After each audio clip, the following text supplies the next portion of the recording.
des hypothèses si jamais le chef de l'État malien se rendait à ce sommet extraordinaire de la CEDEAO. Est-ce que, d'après vous, vous pensez que les positions des uns et des autres pourraient se rapprocher?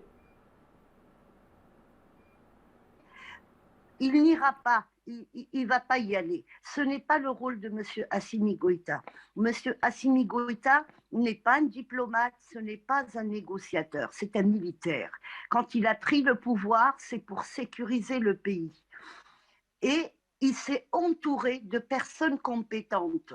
Il y a déjà ce point. Donc, en temps normal, peut-être qu'il serait parti avec une délégation, mais nous ne sommes pas dans un temps normal. Donc, pour moi, il n'ira pas. Il laissera des gens compétents qui vont pouvoir négocier à sa place. En plus, euh, s'ils ne voient pas ces gens-là, c'est mieux. C'est bien de déléguer parfois, comme ça, dans la diplomatie, on peut déléguer, mais s'il y a quelque chose qui ne va pas, eh ben, le président du pays va toujours dire, mais ce n'était pas moi qui étais là. Donc, j'essaye de trouver un langage très simple pour que les gens comprennent le message que je veux passer. Monsieur Assimi Goïta, c'est pas lui qui ira négocier. On voit, il y a un rapprochement avec les services de sécurité algériens. D'ailleurs, ça a été dit par des gens du gouvernement malien. Il y a un rapprochement aussi avec la Russie. Donc, M. Assimi Goïta ne travaille pas tout seul. C'est terminé ça, et maintenant on le voit. Je vais rajouter une petite chose à M. Jonathan et nos panafricanistes par rapport aux armes russes. Il y avait un projet chinois-soviétique depuis les années 70 pour fabriquer des missiles. Et il y a 1 an et demi, si on se souvient, tout le monde attendait qu'un espèce de satellite que les Chinois n'ont pas réussi à envoyer qui devait tomber quelque part. Et je ne sais pas si on se souvient de ça, mais ça a fait la première des journaux. En réalité, quand on suit les événements, on a les éléments. En réalité, ce n'était pas un satellite. Les Chinois et les Russes, aujourd'hui les héritiers de l'Union soviétique, ont réussi à développer un missile orbite, c'est-à-dire qui tourne autour de la Terre. Et c'est pour ça que M. Poutine, quand il a dit son premier discours le deuxième jour de la guerre, il a dit aux Américains, cette fois-ci, vous n'allez pas rester chez vous tranquille. Donc, il y a 7 missiles qui tournent autour de la Terre. Et ça, ce n'est pas une dissuasion comme une arme nucléaire. Je sais ce que je dis, hein, je suis tout ça de très près. Il y a 7 missiles qui tournent autour de la Terre. Et c'est ça, c'est beaucoup plus important qu'une arme nucléaire qui est en réalité une arme juste dissuasive. Mais si les Américains bougent, il y a 7 missiles qui risquent de faire des cratères extraordinaires chez eux. Et ça, la presse internationale n'en parle pas. Il faut aller sur la presse spécialisée, remonter le temps. Je vais essayer de retrouver les sites qui en ont parlé, je vous les enverrai. Ça remonte quand même à 1 an et demi à peu près, mais je vais faire mon possible pour retrouver tout ça. Donc, il y a des armes qui ont été développées. Et puis, si on passe côté diplomatie, les Russes ont bien préparé leur coup. Parce que là, il y a l'américaine, la Wendy Sherman, quand elle est passée d'abord en Espagne, après elle est allée au Maroc, après elle est venue en Algérie, tout ça, c'est par rapport au problème du Sahara occidental. Pourquoi le problème du Sahara occidental est important? C'est de là où est parti le fameux Safari Club. C'est à cause de ça. C'est quoi l'OTAN? C'est une force transatlantique. Donc c'est pour empêcher les Russes d'avoir... Les Russes sont partout, sauf en océan Atlantique. C'est pour les empêcher d'être là. Et à l'époque, quand les Sahraouis voulaient se libérer, c'est les Russes qui les ont aidés. Donc ce problème s'est arrêté en 1991 quand les Sahraouis ont signé un cessez-le-feu, mais on voit qu'avec le retour de la Russie, la force de la Russie et le retour de la Russie en Afrique, ce problème, il revient aujourd'hui. Donc la Wendy Sherman a expliqué clairement que la guerre froide a repris. Ça, c'est dans ses paroles à elle quand elle est arrivée aux États-Unis.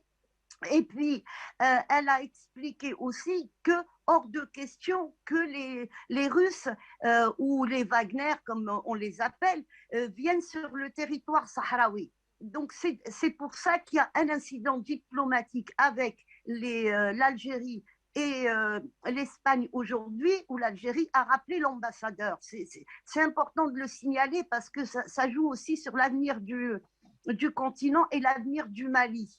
Voilà.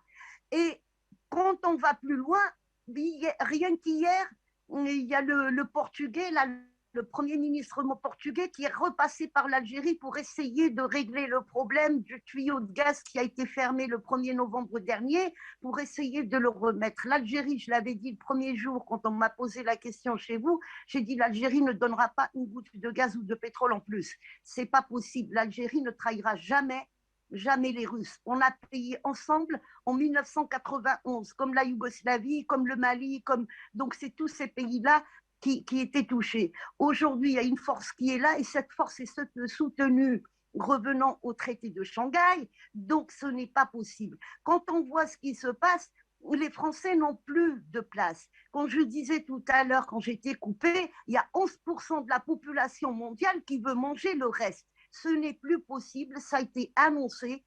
Et quand l'Américain, il nous a sorti avant-hier qu'il y a l'hégémonie mondiale là, qui doit être gouvernée par les Américains, mais réellement, le Chinois, il a dit, mais mettez-vous le doigt dans l'œil, ce n'est pas mon expression à moi, c'est la leur.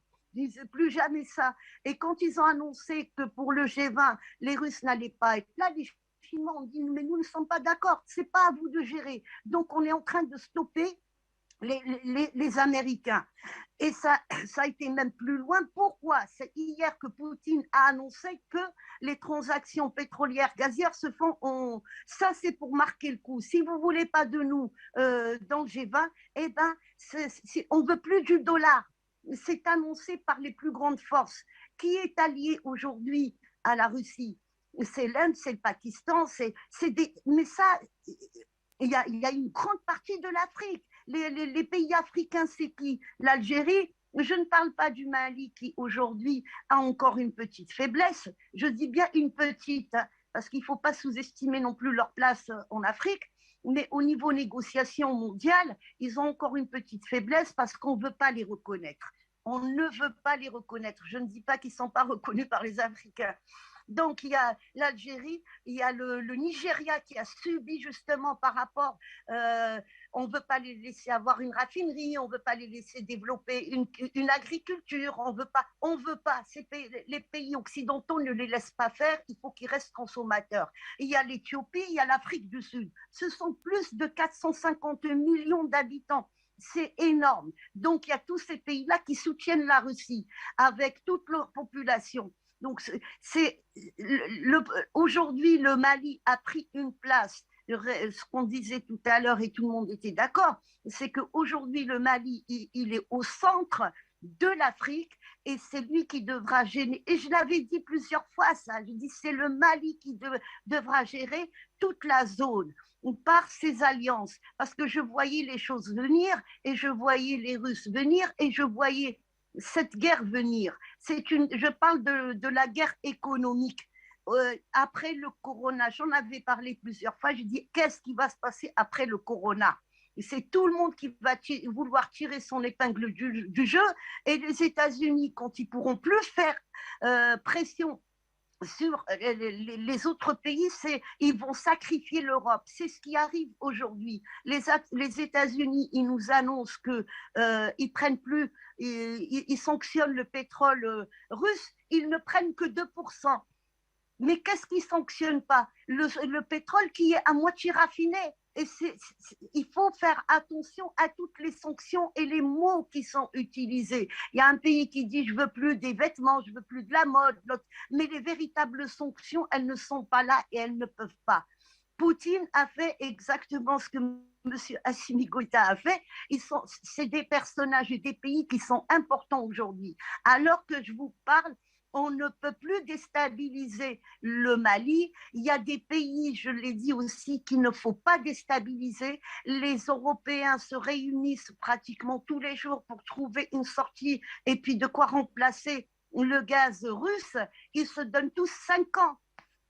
Quand le vote a échoué en Libye, en réalité, l'Algérie n'a pas insisté parce que je pense qu'ils étaient un petit peu au courant, comme les Américains, comme tout ça, que quelque chose allait se passer en Ukraine.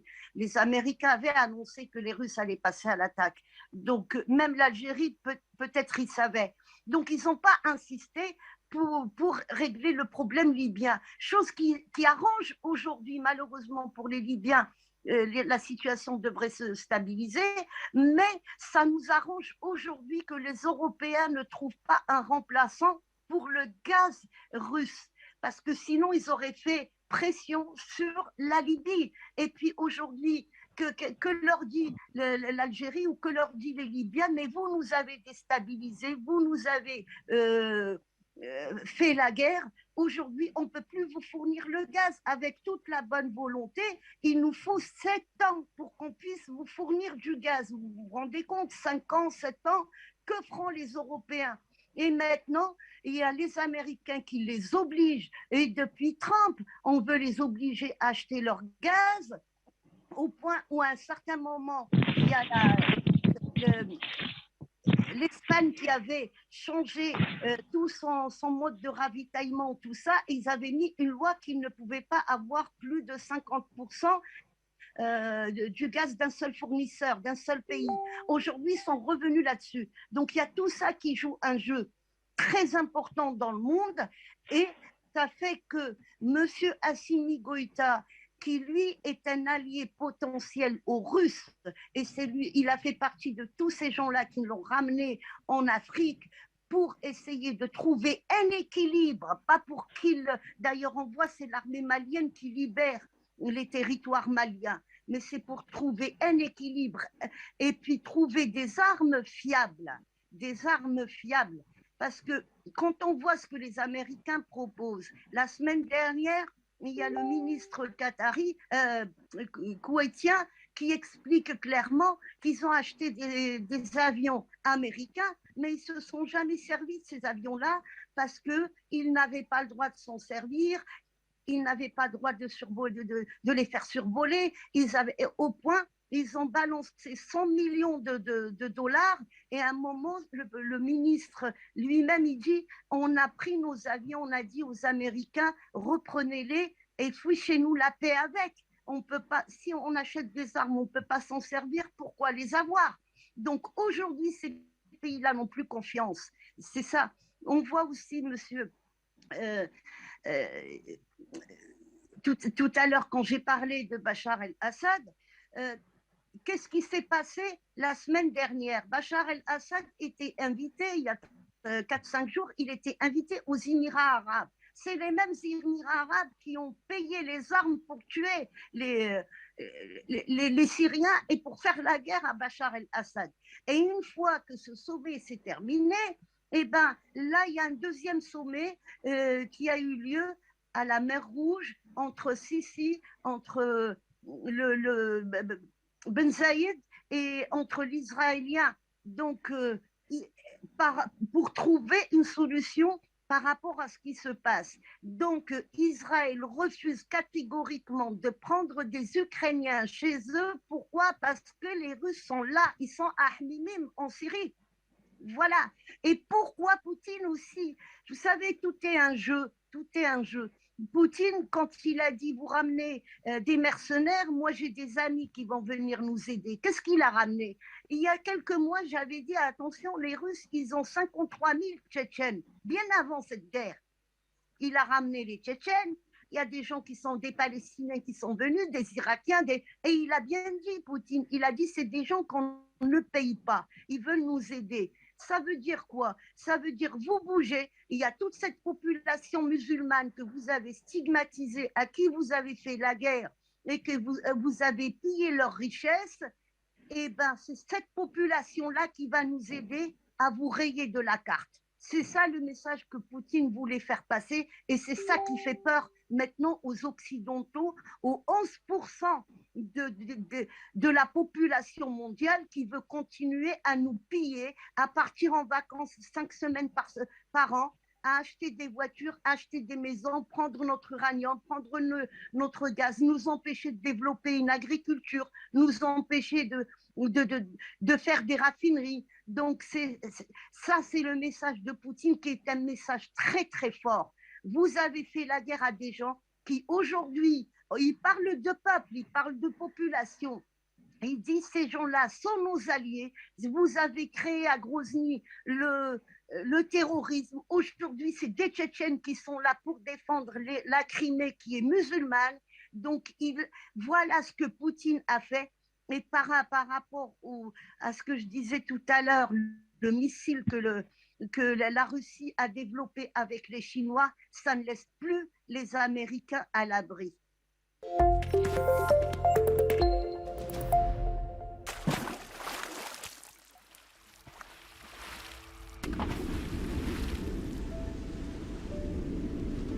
Afrique Média. Le monde, c'est nous.